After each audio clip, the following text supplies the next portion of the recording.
ایمان اور اہل اسلام کی سربلندی کے لیے، ادارہ علمیہ کی تعمیر و ترقی کے لیے، علماء کرام، حیات نظام، مہاراج کرام، طلباء نظام، مومنین کرام کی درازی عمر کے لیے بلند تر صلوات پڑھیں اللہم صلی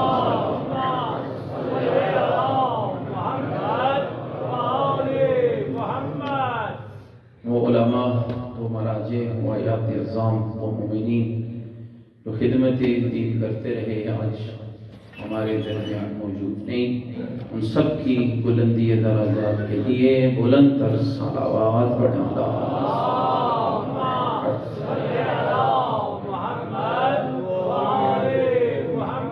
ان شخصیات میں سے ایک نابغہ روزگار شخصیت، محسن ملت، مفسر قرآن حضرت علامہ الشیخ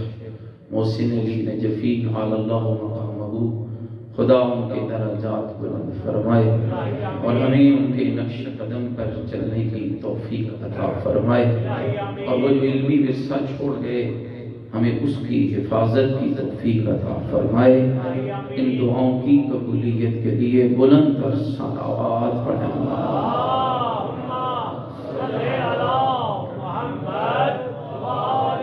اعوذ باللہ من الشیطان الرجیم، بسم اللہ الرحمن الرحیم، الحمد للہ رب العالمین والعاقبۃ للمتقین، الصلاۃ والسلام علی سید الاشرف الانبیاء والمرسلین، سیدنا و نبینا و شفیع ذنوبنا و طبیب قلوبنا و مولانا ابی القاسم محمد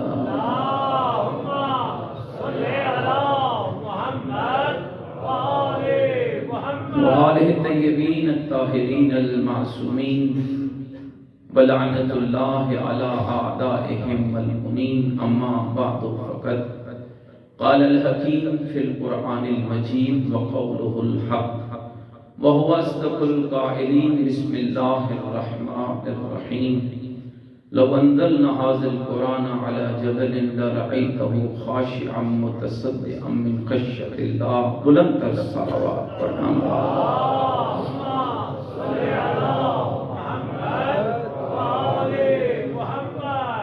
سامعین گرامی قدر، علماء کرام، طلباء نظام، مومنین کرام، یہ خوش بختی ہے، سعادت ہے کہ اللہ رب العزت نے اس عظیم ہستی کے قلم سے قرآن کی وہ نورانی باتیں جو انہوں نے الکوثر فی تفسیر القرآن کے اندر لکھی، اس کے اوپر مجھے ایم فل کا مقالہ لکھنے کا موقع ملا۔ یہ خدا کی عطا ہے کہ اللہ نے ہمیں اس مکتب کے ساتھ متمسک کیا کہ جس مکتب جیسا کائنات میں کوئی دوسرا موجود نہیں ہے۔ اور یاد رکھنا مومنین کرام، حقیقت میں مکتب اہل البیت ہے کہ جس کو اللہ نے ہر دو طرح سے مالا مال کیا، قرآن صامت بھی عطا کیا اور قرآن ناطق بھی عطا کیا، اور یہ لوگوں کے پاس ایسا کمال نہیں ہے جو اللہ رب العزت نے آپ کو عطا کیا۔ آپ کے ہادیان برحق وہ ہیں جنہوں نے دنیا کو سمجھایا، دنیا کو بتایا کہ آؤ اگر حقیقت قرآن دیکھنا چاہتے ہو تو مکتب اہل بیت حاضر ہے۔ وہ قرآن جو خود اپنی آیات کے اندر اپنا قرب دینے کے لیے بار بار متوجہ کرتا ہے، لیکن یاد رکھنا قرب قرآن کے حصول کے لیے بھی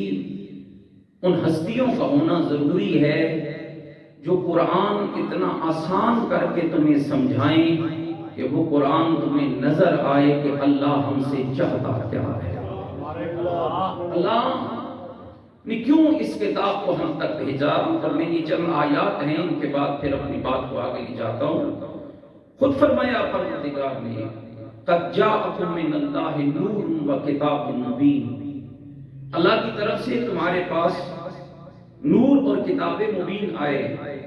یہدی بہ اللہ من اتبع رضوانہ سبل السلام۔ فرمایا اس کتاب کا کمال کیا ہے؟ کہ اللہ اس کے ذریعے ان کی ہدایت کرتا ہے، اور ہدایت کس کی کرتا ہے؟ سلامتی کی، امن کی، جو اس کی اتباع کرتے ہیں۔ وَيُخْرِجُهُم مِّنَ الظُّلُمَاتِ إِلَى النُّورِ، اور جب وہ اس کی اتباع کرتے ہیں تو اللہ انہیں کیسی ہدایت دیتا ہے؟ فرمایا اس قرآن مجید کے قرب کا پہلا کمال یہ ہے کہ اللہ انہیں ظلمات، تاریکی، گندگی، نجاست، بدبختی سے نکال کر نور کی طرف لے جاتے ہیں۔ وَيَهْدِيهِمْ إِلَى صِرَاطٍ مُسْتَقِيمٍ، اور اللہ ان کی صراط مستقیم کی طرف ہدایت کرتا ہے۔ پھر فرمایا یا ایھا الناس قد جاءتکم موعظۃ من ربکم، لوگوں تمہارے رب کی طرف سے تمہارے پاس موعظہ آیا ہے، اور اس موعظے کا کمال کیا ہے؟ شفاء لما فی الصدور، تمہارے دلوں کی ہر بیماری کی شفا اللہ نے اس موعظہ یعنی قرآن کے اندر رکھا۔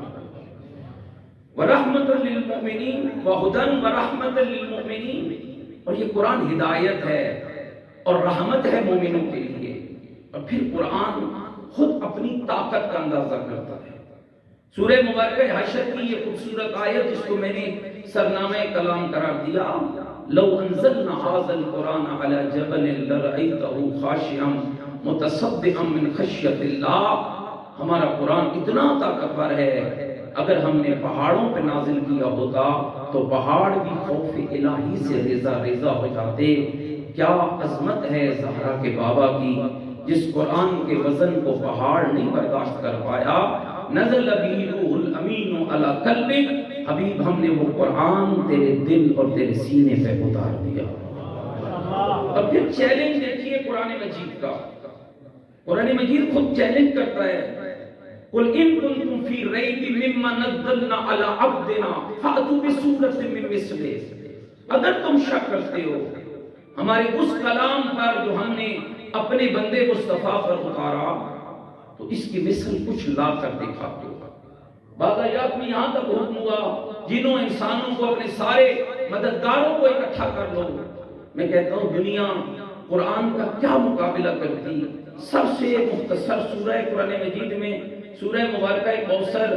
جس کی 3 آیات ہیں، جب عربوں کے ہاں اس سورہ کو پیغمبر خدا نے بھیجا جو فصاحت و بلاغت کے ماہر سمجھے جاتے تھے، اور جنہوں نے بیت اللہ کے دیوار پہ اپنے قصائد کو لٹکایا ہوا تھا، سبع معلقات، جب 3 آیتیں سورہ مبارکہ کوثر کی اللہ کے نبی کا نمائندہ لے کر گیا، عربوں کا ایک شاعر تھا جو سر شام نکلتا تھا اور لوگ اپنا شعری کلام لے کر آتے اور قلم اٹھا کر چلتے چلتے لوگوں کی غلطیاں نکالتا تھا۔ جب سورہ کوثر کی آیات اس کے سامنے آئیں، کبھی قلم کو دیکھتا ہے، کبھی سورہ کوثر کی آیات کو دیکھتا ہے، پھر اپنے قلم کو پھینک کر بھاگتا ہے اور بھاگتے ہوئے کہتا ہے لوگوں یہ جو کلام لے کر آئے ہو یہ بندے کا نہیں، یہ تو رب کا کلام ہے۔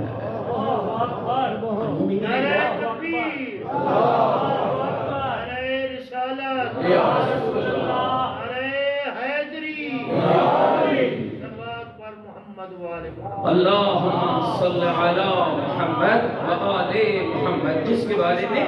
پھر قرآن متوجہ کرتا ہے۔ افلا یتدبرون القرآن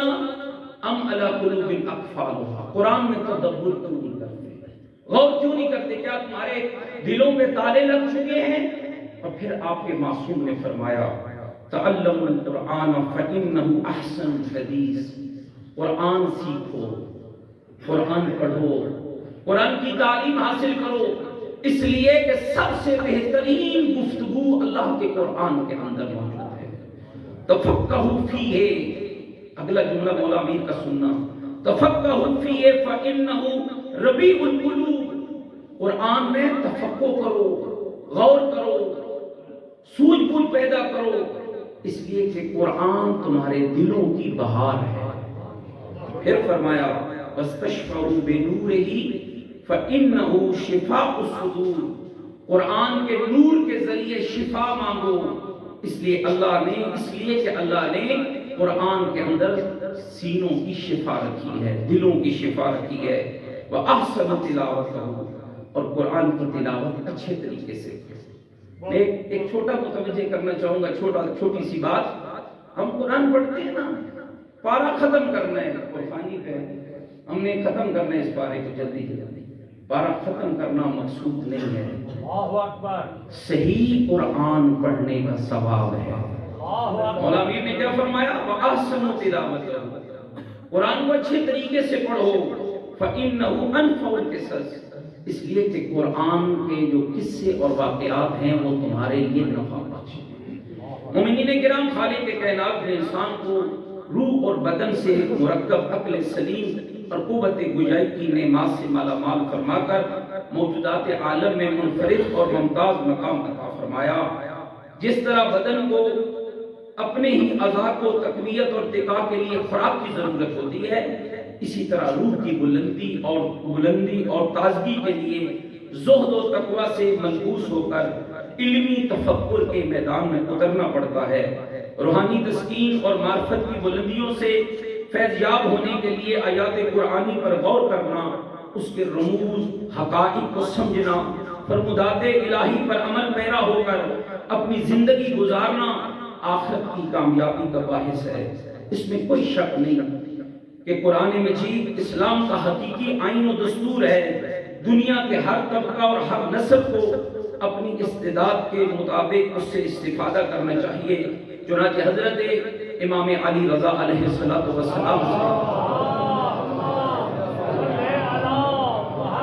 ایک روایت منقول ہے، امام حضرت امام جعفر صادق علیہ السلام کے حوالے سے فرماتے ہیں کہ میرے جد سے سوال کیا گیا کیا وجہ ہے کہ قرآن مجید کو جس قدر بھی بیان اور نشر کیا جائے اسی قدر اس میں تازگی آتی ہے، بار بار پڑھے تھکتا نہیں ہے، بار بار تازگی کا احساس ہوتا ہے۔ اللہ تعالیٰ نے امام علیہ السلام نے جواب میں فرمایا، اللہ تعالیٰ نے قرآن کو نہ ایک زمانے کے ساتھ مخصوص کیا نہ کچھ لوگوں کے ساتھ مخصوص کیا، بلکہ یہ کتاب الہی ہر دور میں جدت اور ہر قوم کے لیے قیامت تک تازگی کا سامان مہیا کرتی ہے۔ کامیاب زندگی گزارنے کے لیے دنیا کے ہر شخص کے لیے قرآنی آیات کے مفاہیم اور تفسیر کو سمجھنا ضروری ہے، لیکن دوستو یہ حق ہے کہ اللہ رب العزت نے ہمیں کائنات میں تمام ماننے والوں پر فضیلت عطا کی ہے، اور وہ اس لیے عطا کی ہے کہ میرے رب نے ہمیں ایک قرآن صامت دیا ہے، 14 قرآن ناطق عطا فرمائے، اور پھر وہ ہستیاں عطا فرمائی کہ جن کو اللہ رب العزت نے جن کا اعلان اپنے نبی کی زبان سے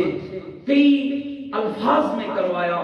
کبھی فرمایا انی تارک فیکم الثقلین کتاب اللہ و عترتی اہل بیتی ان تمسکتم بہما لن تضلوا بعدی ابدا حتی یردا علی الحوض، میں تمہارے درمیان 2 گراں قدر چیزیں چھوڑ رہا ہوں۔ کون سی گراں قدر چیزیں؟ ایک اللہ کا قرآن ہے، دوسری میری عترت و اہل بیت ہے۔ ان دونوں سے تمسک رکھنا میں محمد وعدہ کرتا ہوں، تم ان سے تمسک نہ چھوڑنا حتیٰ کہ یہ میرے پاس حوض کوثر پر نہ پہنچ جائیں۔ مومنین آگاہ رہنا، اگر آپ تمسک نہیں چھوڑیں گے قرآن اور اہل بیت سے 2 فائدے ہوں گے۔ ایک فائدہ دنیا میں گمراہ نہیں ہوں گے، دوسرا فائدہ جب وہ خود حوض کوثر پر جائیں گے تو آپ کو بھی حوض کوثر پر لے جائیں گے۔ کبھی ان الفاظ میں متوجہ کیا گیا کہ علی مع القرآن والقرآن مع علی، اور میں کہتا رہتا ہوں آپ اس خوش نصیب مکتب کے پیروکار ہیں جن کے ہادیان برحق۔ میں ایک روایت پڑھ رہا تھا کہ حضرت امام حسن عسکری علیہ السلام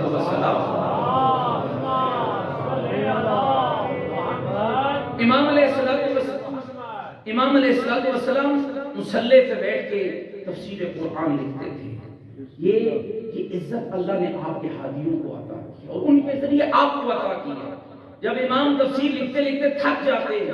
اور آرام کی غرض سے اٹھتے تو اللہ جبریل کو کہتا جا جہاں پر میرے ولی نے میرے کلام کی تفسیر کو روکا ہے اگلے والا حصہ تو مکمل کر دو۔ اب دیکھیے کہ کس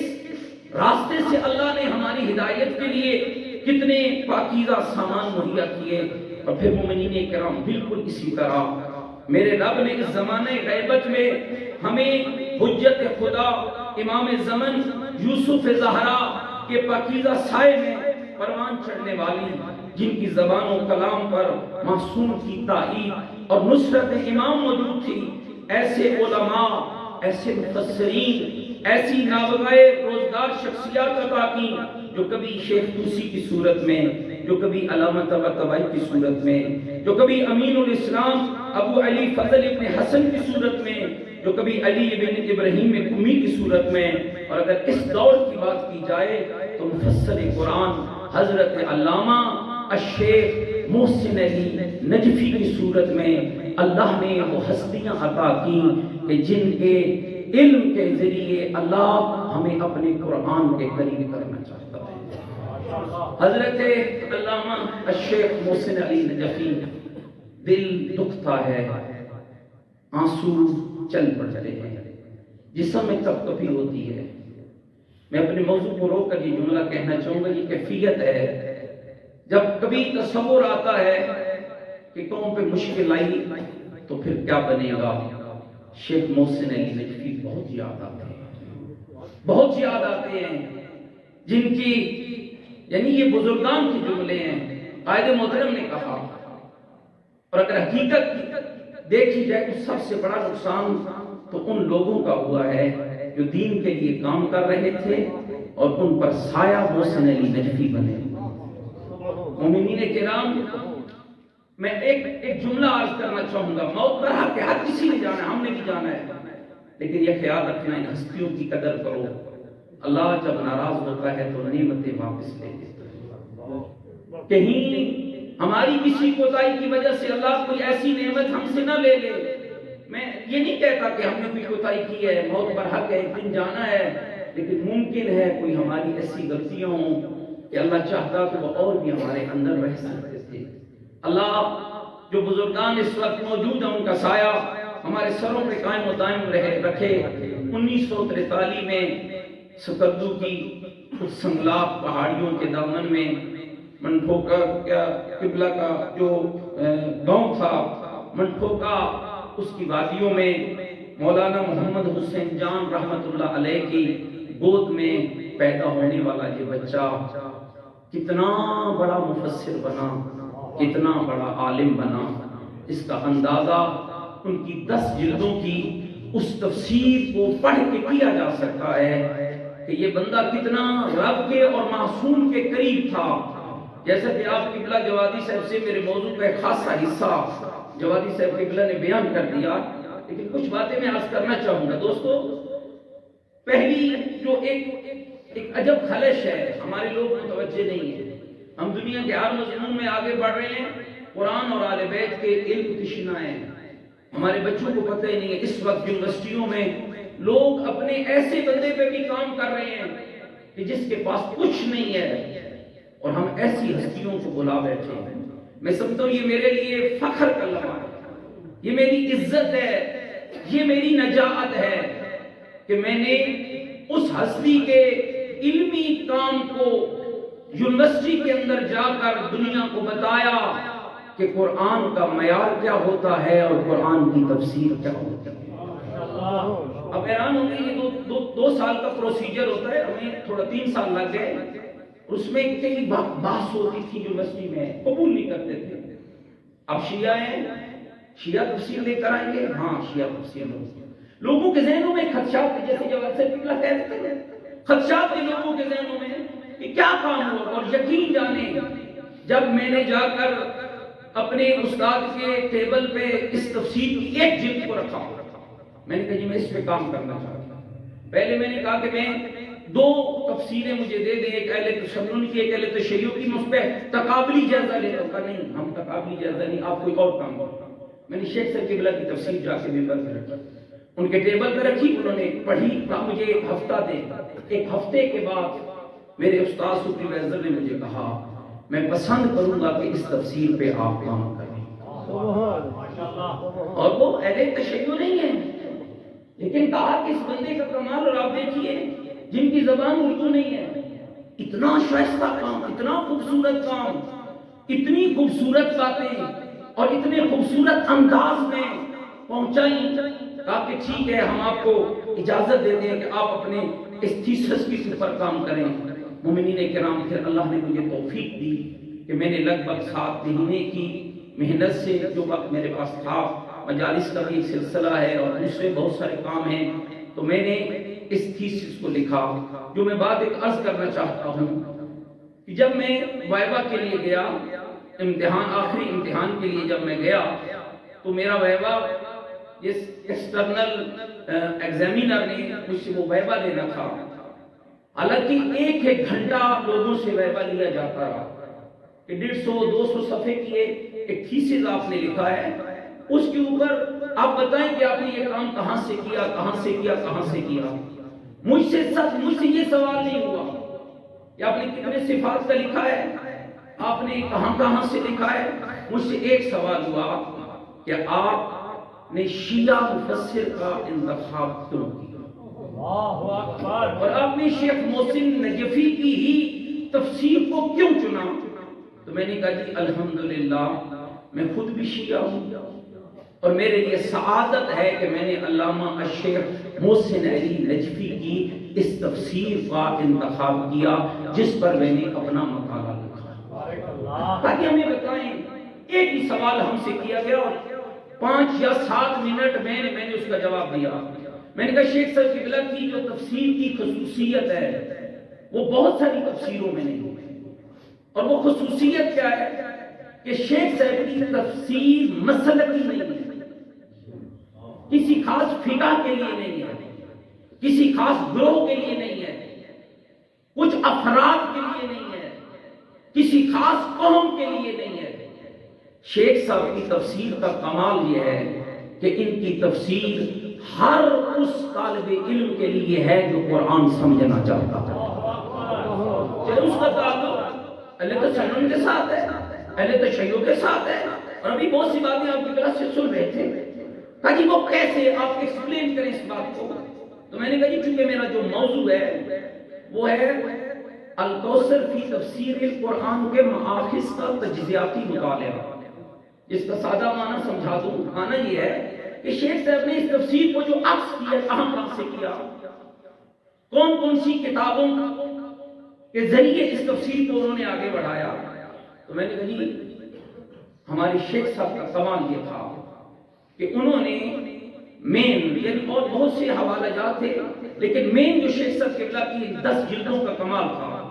شیخ صاحب نے تفسیر القرآن بالقرآن کی، یعنی قرآن کی تفسیر قرآن کے ساتھ، پھر قرآن کی تفسیر حدیث کے ساتھ، پھر قرآن کی تفسیر سیرت کی کتابوں کے ساتھ، پھر قرآن کی تفسیر تاریخ اور ادب کی کتابوں کے ساتھ، پھر قرآن کی تفسیر حتیٰ کہ غیر مسلموں کے حوالہ جات بھی بعض جگہوں پر نظر آئے۔ اور جب تفسیر القرآن بالقرآن کی تو اس ہستی کا کمال کیا نظر آیا، ذرا سنیے گا۔ شیخ صاحب نے فقط شیعہ تفسیر کو نہیں لیا، جتنی تعداد میں شیخ صاحب قبلہ نے اپنی تفسیر الکوثر کو شیعہ تفسیر سے لیا، اس سے زیادہ انہوں نے اس کو اہل سنت کی تفسیر سے لیا۔ یہ جو جوادی سے قبلہ بار بار کہہ رہے تھے نا کہ فلاں اہل سنت کو بھی پسند آئی، یہ شیخ صاحب کی محنت کا کمال ہے۔ اور انہوں نے بہت، میں باقاعدہ ان کتابوں کا اگر آپ مجھے مل کے صلوات پڑھ لیں محمد و آل محمد پر، تو میں آپ کو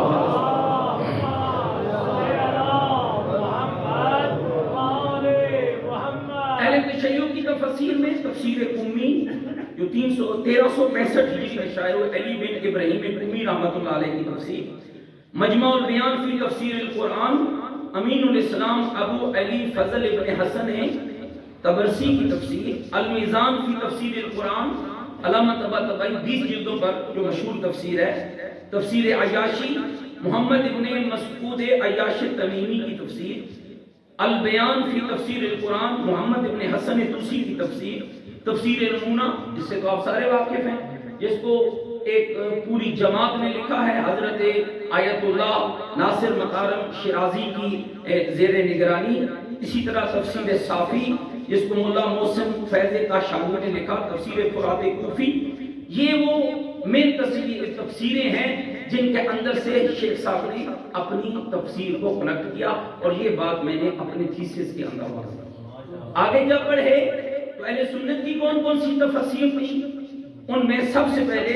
تفسیر طبری، امام طبری رحمۃ اللہ علیہ کی تفسیر، البحر المحیط فی تفسیر ابو حیان کی تفسیر، الدر المنصور فی تفسیر المعثور جلال الدین سیوطی، بہت بڑا نام ہے اہل سنت کا، ان کی تفسیر، تفسیر ابن کثیر الشیخ حافظ عماد الدین ابن کثیر کی تفسیر، تفسیر سالوی ابو اسحاق احمد بن ابراہیم کی تفسیر، تفسیر علوسی سید مامون افندی کی تفسیر، تفسیر منار، تفسیر بیضاوی، تفسیر کبیر امام فخر الدین رازی کی تفسیر، تفسیر نشاپوری، تفسیر ابو حیان، بیان القرآن اشرف علی تھانوی کی تفسیر، اور تفہیم القرآن علامہ مہدودی کا جو ترجمہ اور حاشیہ ہے، میں نے ان کے حوالہ جات دے کر وہاں ثابت کیا کہ شیعہ عالم اور شیعہ مفسر تنگ نظر نہیں ہوتا ہے۔ اب یقین جانیں جب میں نے یہ حوالے پیش کیے تو میرے ایگزامینر کی آواز آئی، محسوس یہ ہوتا ہے کہ آپ کا مفسر جس کی تفسیر پر آپ نے اپنا تھیسس لکھا وہ وسیع النظر بھی تھا اور وسیع القلب۔ پھر اس کے بعد جب تفسیر القرآن بالحدیث کی باری آئی تو پھر میں نے یہاں پر بھی دونوں تقسیمیں، قبلہ نے کون کون سی شیعہ کتابوں کو اپنا مدرک بنایا اور کون کون سی اہل سنت کتابیں، ان میں بحار الانوار علامہ مجلسی علیہ رحمہ کی 110 جلدوں پر، عیون اخبار رضا ابن بابوائے کمی کی، من لا یعلم الفقی ابو جعفر محمد بن علی بن حسن بن موسیٰ بن بابوائے کمی، امالی صدوق شیخ صدوق علیہ رحمہ کی، امالی شیخ مفید علیہ رحمہ کی، علامہ امینی کی معروف کتاب الغدیر، غرر الحکم، الخصال، علل الشرائع شیخ صدوقی، سیف السجادیہ، وسائل الدراجات، اور اس کے علاوہ جب اہل سنت کی حدیث کی کتب کی باری آئی تو اب یقین جانیں گے میں نے کہا کہ پوری سیاہ ستہ کو میرے شیخ صاحب قبلہ نے پڑھا اور پڑھ کر پھر قرآن کی تفسیر کو مطلب بنایا۔ سیاہ ستہ میں صحیح بخاری ہے، صحیح مسلم ہے، سنن نسائی ہے، سنن ابن داؤد ہے، مسند احمد بن حنبل ہے، وغیرہ وغیرہ، یعنی یہ بہت سی ایسی کتب تھیں کہ جن کو، اور یقین جانیں کہ آخر میں بولنا تو مجھے چاہیے تھا لیکن وہ جو میرا ایگزامینر تھا انہوں نے کہا کہ واقعاً یہ تفسیر اس لائق ہے کہ اس کو ہر شخص پڑھ سکتا ہے۔ مجھے یہ کہہ کر انہوں نے چھٹی دے دی 15 منٹ کے بعد کہ آپ نے جس مفسر کی تفسیر پہ کام کیا ہے اس کے تھیسس کو ہم قبول کرتے ہیں اور ہم آپ کو اس ایم فل کے مقالہ کے لیے منتخب کرتے ہیں۔ میں آپ کی خدمت میں ایک جملہ اور کہنا چاہوں گا، بہت سے شیعہ نوجوان تھے وہاں، بہت سے لوگوں پر کام کیا، مجھے بھی تقریباً 4 مہینے جنگ لڑنا پڑی کہ ہم اس تفسیر پہ کام نہیں کرا سکتے، اس پہ نہیں کرا سکتے۔ میں نے کہا میں نے نوکری نہیں لگنی ہے، میں امام کا نوکر ہوں، یہ میرے لیے کافی ہے، میں نے یہ کام اس لیے کرنا ہے تاکہ یونیورسٹیوں میں ہمارا تھیسس جائے اور لوگوں کو پتہ چلے کہ شیعہ کی قرآن کے ساتھ محبت کیا ہے۔ اور میں آپ سب مومنین کو، میں نے بات ختم کر دی ہے، میں اس سے زیادہ نہیں پڑھوں گا، میں آپ کی خدمت میں سو میں اپنے استاد بزرگوار کی خدمت میں بھی کہہ رہا تھا کہ متوجہ کریں اپنے بچوں کو، یونیورسٹیوں کے اندر آپ جائیں، بھیجیں، قرآن پہ کام کریں، حدیث پہ کام کریں، نہج البلاغہ پہ کام کریں۔ میں اپنے بزرگ علماء کی خدمت میں عرض کروں گا اپنے شاگردوں کو متوجہ کریں، یہ میدان ہمارا خالی ہے، اس میدان کی طرف ہم متوجہ نہیں ہیں۔ ہمارے بکھل کے اندر ایک فقہ کا مدرسہ ہے جس کے اندر سے ہر سال 10,000 بچے کمپیوٹر میں ایم فل اور پی ایچ ڈی اور ایم اے اور بی ایس کر کے نکل رہے ہیں، ہم کیوں نہیں متوجہ؟ یہ قرآن اس کے حقیقی وارث ہم ہیں، اس لیے کہ اس کے خالی وارث نہیں، ہم محافظ بھی ہیں۔ قرآن لوگوں نے پڑھا ہے اور ہم اس گھر کے باشندے ہیں جس نے نو کے سنا پہ چڑھ کے قرآن بچایا تھا۔ مومنین کرام، یہ ہماری شرعی ذمہ داری ہے کہ ہم ان ہستیوں کو، دوسری بات جو میں کہنا چاہ رہا ہوں، ہر مومن پہ لازم ہے، کھانا کھاتے ہو نا، جو چاہتے ہو آپ کو مل جاتا ہے، ہر مہینے اچھے سے اچھا لباس پہنتے ہو، اپنے گھر میں شیخ صاحب کی تفسیر کی 10 جلدیں لے کے ضرور رکھو، اور پھر خالی رکھو نہیں، انہیں الماریوں کی زینت نہ بنو، ان سے استفادہ کرو، اس کو پڑھو، لوگوں کے ساتھ جا کر ڈسکس کرو، اپنے دوستوں کو آپ تحفہ دیتے ہیں نا، اسے کپڑوں کا تحفہ نہ دیں، ایک جلد شیخ صاحب کی تفسیر کی تحفہ دے دیں۔ اور میں نے جب سے یہ تھیسس مکمل کیا ہے، بہت سی شادیوں میں مولویوں کو بھی انوائٹ کیا جاتا ہے، میں نے تو اب اپنی روش بنا لی، کم از کم 100 قرآن مجید بلاغ المبین میں نے اپنے گھر میں لے کے رکھا ہوا ہے۔ میں جس شادی پہ جاتا ہوں شیخ صاحب کا ترجمہ اور حاشیے والا وہ قرآن مجید تحفے میں دیتا ہوں۔ بعض بندے شاید ناراض بھی ہوتے ہوں گے کہ مولوی صاحب روٹی کھا گئے اور ہمیں بدلے میں قرآن دے گئے۔ میں کہتا ہوں اگر غور کرو تو میں تمہیں وہ دے گیا ہوں جو دنیا کائنات کی دولتوں سے سب سے زیادہ مفید نظر آتا ہے۔ مومنین کرام، آپ متوجہ ہوں اور ہمارے حق میں دعا کریں کہ اللہ جو کام ہم کر رہے ہیں اس کام میں ہمیں اور بڑھنے کی توفیق عطا فرمائے، اور اللہ ہمارے قبلہ بزرگوار مفسر قرآن حضرت علامہ الشیخ محسن علی نجفی کو جنت الفردوس میں اعلیٰ مقام نصیب فرمائے، اور جو وہ علمی چیزیں چھوڑ گئے، جو ادارے چھوڑ گئے، جو کالج چھوڑ گئے، جو سکول چھوڑ گئے۔ اور پھر ایک بات رہ گئی اور میں بھول گیا تھا، یاد آ گئی مجھے، ایچ او ڈی نے کہا جو ہیڈ آف ڈپارٹمنٹ تھے کہ میں شیخ صاحب سے ملنا چاہتا ہوں، مجھے ان سے ملاقات کرائیے۔ یہ واقعہ ہے غالباً 24 جنوری کا کہ جب میرا ویبا ہوا، لیکن میں جب پلٹ کے آیا گیا تو شیخ صاحب قبلہ کی رحلت ہو چکی تھی، تو پھر میں نے اسے جا کر کہا کہ ہمارے شیخ صاحب قبلہ دنیا سے چلے گئے۔ ٹھنڈی آہ نکلی اس بندے کے دل سے کہ واقعاً کتنا بڑا عظیم شخص تھا، اور کہنے لگے کہ واقعاً اسلام کا بہت بڑا نقصان ہوا ہے۔ شیخ صاحب کسی فقہ کے عالم نہیں تھے، وہ اسلام کے عالم تھے، وہ اللہ کے دین کے عالم تھے، وہ محمد مصطفیٰ کی شریعت کے عالم تھے۔ اللہ رب العزت ہمیں ان کے نقش قدم پر چلنے کی توفیق عطا فرمائے، اور اللہ ان اداروں کو تا قیام امام زمان آباد فرمائے۔ ان ساری دعاؤں کی قبولیت کے لیے مل کر بآواز بلند صلوات